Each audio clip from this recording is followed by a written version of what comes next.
চলুন দেখে আসি নাস্তিক ইমরান কি বলে। সবগুলো ঘাটাঘাটি করেও আমি এটা পেলাম না যে নূর শব্দের অর্থ ধার করা আলো বা রিফ্লেক্টেড লাইট। বোঝাতে ব্যবহৃত হয় মুনির বা নূর, মানে ধার করা আলো বা প্রতিফলিত আলো। কোরআনে কোথাও বলা হয়নি যে চাঁদের আলো হচ্ছে তার নিজস্ব আলো। আসসালামু আলাইকুম রহমতুল্লাহি ওয়া বারাকাতুহু। তো নাস্তিক ইমরানের কথা শুনলেন, সে কি বলেছে। ডক্টর জাকির নায়েকের একটি বক্তব্য থেকে ভুল ধরেছে যে ডক্টর জাকির নায়েক বলেছেন চাঁদকে বলা হয় ধার করা আলো, যা সূর্য থেকে ধার করে নিয়ে আলো দেয়। তো এখন কথা হচ্ছে বৈজ্ঞানিক দিক থেকে এটাকে বললে এইভাবে হবে যে চাঁদের পৃষ্ঠে সূর্যের আলো পড়ে এবং সেই আলো প্রতিফলিত হয়ে আমাদের চোখে আসে, এজন্যই চাঁদকে বলা হয় ধার করা আলো। তো ডক্টর জাকির নায়েকও এইভাবেই বলেছে যে ধার করা আলো। তো এখন চলুন, ধার করা আলোটা কি বলা যাবে? কোনো তাফসিরে নেই, কোনো কিতাবে, কোনো জায়গায় নেই, কেউ বলেনি। তো এটা কি বলা যাবে আসলে আদৌ, নাকি বললে কোনো সমস্যা আছে, সেই বিষয়ে আলোচনা করব। তো সূরা ফুরকানেও 61 নম্বর আয়াতে এই কথা বলেছে, বরকতময় তিনি যিনি আকাশের নক্ষত্রমালা স্থাপন করেছে এবং সেখানে স্থাপন করেছেন প্রদীপ্ত প্রদীপ সূর্য ও আলোকজল চাঁদ। তো এখানে ব্যাখ্যা হচ্ছে, ডক্টর জাকির নায়েক এখান থেকে ব্যাখ্যা দিয়েছে যে সিরাজ অর্থ হচ্ছে সূর্যকে বোঝানো হয়েছে, যেটা নিজে থেকেই আলো উৎপন্ন করে।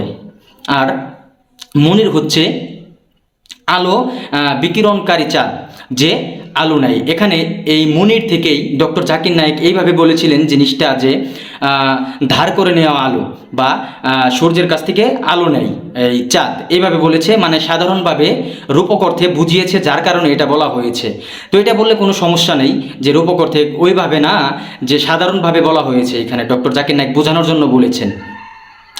তো এখন কথা হচ্ছে, অর্থাৎ চাঁদ নিজের আলো দেয় না, বরং সূর্যের আলো প্রতিফল করে। সূর্যের আলো ওটা চাঁদের মধ্যে পড়ে, সেটা থেকে আলো কিন্তু আমরা দেখতে পাই, সে আলোকে দেখতে পাই। তো এখন কথা হচ্ছে এইভাবে বলা যাবে কিনা ধর্মের দিক দিয়ে। চলুন আমরা সেই বিষয়ে দেখি। ধর্মীয় দিক হচ্ছে কোরআন চাঁদকে আলোকজল বলেছেন। আপনি এটিকে সহজভাবে বা বৈজ্ঞানিক ব্যাখ্যা হিসেবে সূর্যের আলো রোধ করে আলোকিত হয় বলেছেন। এতে কোরআন বা ইসলামের কোনো মূল শিক্ষা বা বিধান বিরোধী কিছু নেই, বলা যাবে, সমস্যা নেই। আরেকটা হচ্ছে শব্দ ও অর্থ। এখানে আপনি ধার করে বলতে চাঁদকে সূর্যের আলো প্রতিফল করে আলোকিত হওয়া বোঝাচ্ছেন।